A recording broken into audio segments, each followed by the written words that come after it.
তো রাজু ভাই, সেলিম ভাই খুব মন খারাপ, কারণ আছে।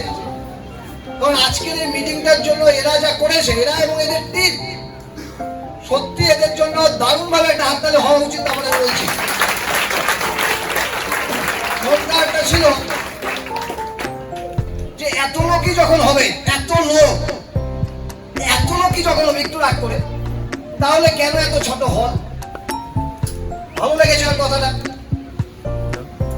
তা আমি বলেছিলাম ওটা পরে বলবো, কারণ এর আগে শাহিনবাগ এবং ডুয়ার্স গ্রুপ মিলে তারা একটা মিটিং করেছিল এই হলে। কতজন হয়েছিল জানেন? বলবো? শুনতে চান একটু প্লিজ? অনেক হয়েছিল, সেটা হলো 20 জন।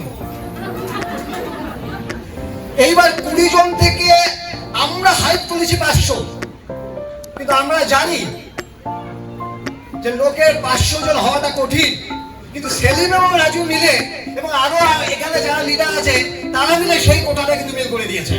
এদের জন্য আবার হাততালি হোক। লোকে হয়তো আজকে সরে গেছে এবং অনেকে চলে গেছে, এটা কোনো নেগেটিভ বার্তা যাচ্ছে না, এটা পজিটিভ বার্তা যাচ্ছে যে কেবল মিটিং এ এত লোক হয়। কি বুঝতে পেরেছি কথাটা? আপনাদের জন্য আমরা লাইব্রেরির ব্যবস্থা করেছি, কিন্তু ঘটনাচক্রে ওটাও একটু টেকনিক্যাল প্রবলেম দিয়েছে।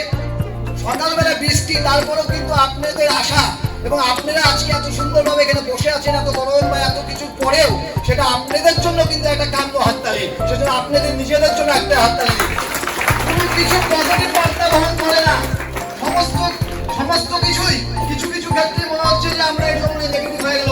নেভার, সমস্ত কিছুর মধ্যে পজিটিভ বার্তা আছে, সেটাকে খুঁজে নিতে হয়।